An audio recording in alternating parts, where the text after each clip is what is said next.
Idea forge की धमाकेदार listing, पहले ही दिन 93% चढ़ गए शेयर। आइए बताते हैं आपको स्टॉक की डिटेल।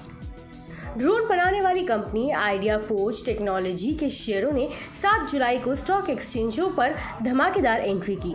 कंपनी के शेयर पहले ही दिन 93% के उछाल के साथ बंद हुए।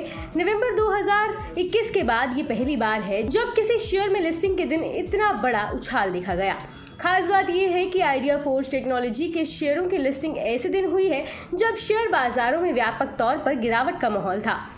ये शेयर बाजार में लिस्ट होने वाली पहली ड्रोन कंपनी है। आइडिया फोर्ज टेक्नोलॉजी के शेयर कारोबार की शुरुआत में 94% के जोरदार उछाल के साथ लिस्ट हुए, लेकिन मुनाफा वसूली हावी होने से इसके लाभ में कुछ कमी आई। बीएसई में आइडिया फोर्ज का शेयर 1305.10 रुपए के भाव पर लिस्ट हुआ, जो इशू प्राइस के मुकाबले 94.21% ज्यादा है।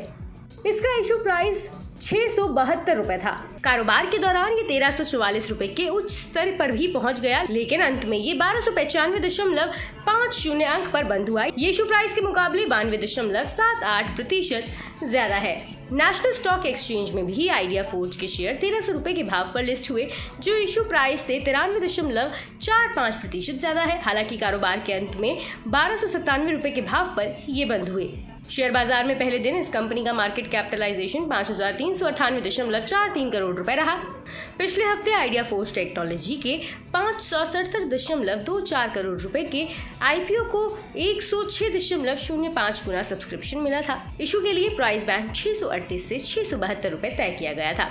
आइडिया फोर्ज से पहले इतनी शानदार लिस्टिंग लेटेंट व्यू एनालिटिक्स के शेयरों की देखने को मिली थी। ये 23 नवंबर 2021 को लिस्ट हुआ था और पहले ही दिन 148% के उछाल के साथ बंद हुआ था। इसके बाद पहली बार किसी शेयरों में लिस्टिंग के दिन इतनी बड़ी तेजी देखी गई है। बता दें कि यहाँ मुहैया जानकारी सिर्फ सूचना हेतु दी जा रही है। मार्केट में निवेश बाजार जोखिमों के अधीन है। निवेशक के तौर पर पैसा लगाने से पहले हमेशा एक्सपर्ट से सलाह लें। मनी कंट्रोल की तरफ से किसी को भी पैसे लगाने की यहाँ कभी भी सलाह नहीं दी जाती है।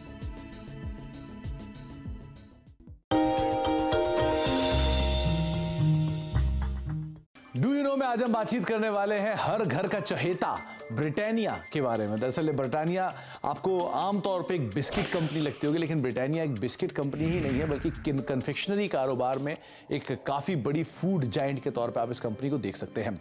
इस कंपनी की शुरुआत 130 साल पहले हुई थी और इस करीब 295 रुपए में उस समय पर इस कंपनी की शुरुआत की गई थी। सेंट्रल कोलकाता के एक छोटे से घर में इसकी शुरुआत हुई थी और वहां से धीरे धीरे एक्सपैंड करते करते आज इतना बड़ा स्केल आप ब्रिटानिया का देख रहे हैं। ब्रिटिश बिजनेसमैन ने एक स्मॉल हाउस में इस कंपनी की शुरुआत की थी, जिसको धीरे से या फिर बाद में विद टाइम एक्वायर किया गया था गुप्ता ब्रदर्स की तरफ से और इस कंपनी का नाम बन गया था वीएस ब्रदर्स। लेकिन विद टाइम इस कंपनी में मल्टीपल चेंजेस हुए ओनरशिप को लेकर, जिसके बाद और फेरबदल हुआ और एक ऐसा भी समय आया 1979 में जबकि नेबिस्को ब्रांड, जो ओरियो के एक संस्थापक के तौर पे जानते हैं, जिनको आप ओरियो बिस्किट को अगर आप जानते हैं तो नेबिस्को की ब्रांड रहे हैं, उन्होंने इस कंपनी को एक्वायर कर लिया था। एक मेजर स्टेक करीब 27-28% के आसपास स्टेक वो इस कंपनी के अंदर ओन करते थे। लेकिन जो एग्जिस्टिंग प्रमोटर है वाडिया ग्रुप ने, उन्होंने करीब 1990 में इस कंपनी को एक्वायर किया। तो आप अंदाजा लगा लिए करीब 3 दशक से ज्यादा का हिस्सा जो है वो एग्जिस्टिंग प्रमोटर्स के पास इस कंपनी का है।